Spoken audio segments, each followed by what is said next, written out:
J'aime bien modéliser avec les élèves, je trouve que c'est intéressant et j'aime beaucoup modéliser sous forme de jeu de rôle.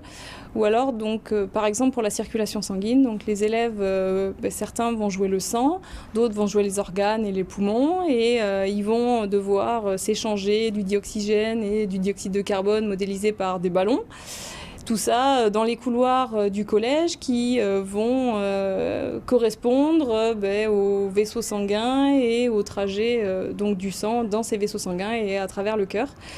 Donc voilà, on se situe de part et d'autre d'une passerelle où nous avons deux portes qui joueront les valves du cœur et l'objectif d'abord c'est de replacer correctement chaque élément dans un ordre logique, de comprendre qu'est-ce qui va se passer au niveau des poumons, de comprendre ce qui va se passer au niveau des organes.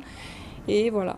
Donc, il modélise. Donc, d'abord, on réfléchit à la mise en scène. Ensuite, on enregistre. Et après, une fois qu'on a enregistré, il faut faire un doublage, donc mettre une voix. Ils doivent écrire le texte de ce qu'ils ont fait, que l'on va mettre en doublage de la vidéo pour rendre la vidéo explicative.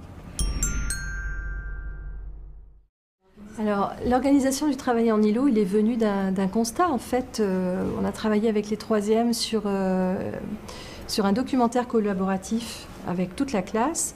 Et on a fait le constat, eux et moi, parce que je leur ai demandé de me dire un petit peu leur vécu, qu'il manquait justement des responsabilités. Donc, il manquait des rôles, qu'ils avaient l'impression le travail avait été fait plusieurs fois, qu'ils ne s'étaient pas concertés, qu'on ne savait pas qui devait faire quoi. Donc on a mis ça en place et là je me suis inspirée des travaux de mon collègue Rémi Massé, qui est donc en Dordogne, je crois que vous allez voir aussi, qui lui travaillait sur des îlots ludifiés. Donc je me suis inspirée de son travail pour faire mes propres fiches. Et je trouve que ça fonctionne très bien. Enfin, moi, j'en suis contente. Ils ont vraiment accueilli les fiches d'îlots ludifiés avec un grand bonheur dans toutes les classes. Alors, le premier rôle, c'est le rôle du détective qui va être, lui, responsable des recherches.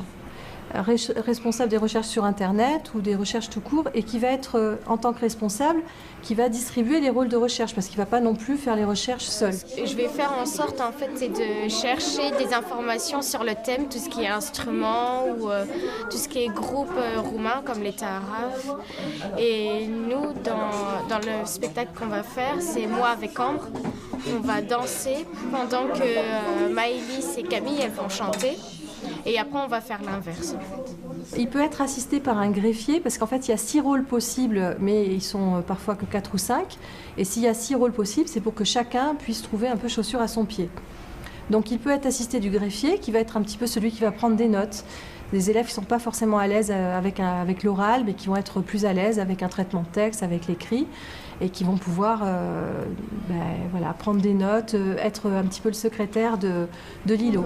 Alors moi je suis greffier, je note toutes les informations du détective qu'elle a trouvé sur Internet ou chez elle. Et voilà. Le gardien, donc là c'est un rôle important puisque là, alors ça c'est mon idée d'associer le gardien du temps, qui est un rôle connu, avec le gardien du niveau sonore. Donc il est un petit peu responsable aussi de gérer, d'écouter ce qui se passe dans la classe et de rétablir le niveau chuchotement qui va bien pour travailler.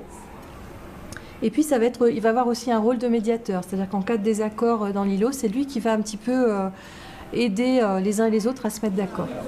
Moi, mon rôle, c'est gardien et je dois faire régner le silence et ils doivent m'écouter en fait. Tout le monde doit m'écouter.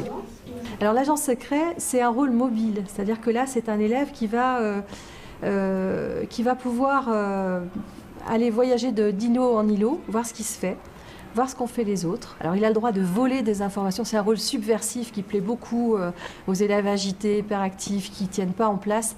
Alors quand on leur dit qu'il faut aller voler des renseignements et qu'on a le droit de bouger dans la classe, alors là, ils voulaient tous être agents secrets au départ d'ailleurs. Et souvent, c'est des élèves qui ont besoin de bouger, qui prennent ce rôle. Donc eux, ils vont aller regarder. Alors quand on dit voler des renseignements, c'est quoi?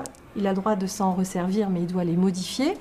Ça veut dire qu'il joue le rôle d'interaction entre les îlots. Ces agents secrets, ils sont 5, donc s'il y a 5 îlots, ils sont 5, ils vont jouer le rôle d'interaction de façon à ce que tous ces îlots, en fin de compte, communiquent entre eux. Alors moi, je suis agent secret et mon rôle est d'aller voler les informations aux autres îlots. Et donc pendant tout le cours, je passe mon temps à aller voir dans les autres groupes s'ils ont des informations intéressantes. Le ménestrel. Alors le ménestrel, c'est pas un rôle qui est souvent pris, mais c'est les élèves qui vont avoir envie de s'occuper de ce que vous avez vu en première partie de cours, c'est-à-dire organiser la production de l'îlot. Dans chaque îlot, il y a un ménestrel qui va s'occuper de faire en sorte que le spectacle il est plein de couleurs, il s'occupe des tenues, des costumes. Il s'occupe de ceux qui chantent, de ceux qui dansent et c'est lui qui va mettre en forme le spectacle en fait. Donc par îlot, il peut y avoir un ménestrel, c'est celui qui va être un petit peu plus responsable du décor, de la mise en scène, organiser le spectacle. Alors moi je suis émissaire. Et moi, la prof elle va nous dire de quoi faire sur tout l'îlot, savoir ce qu'on doit composer, les choix artistiques aussi qu'on peut commencer à faire.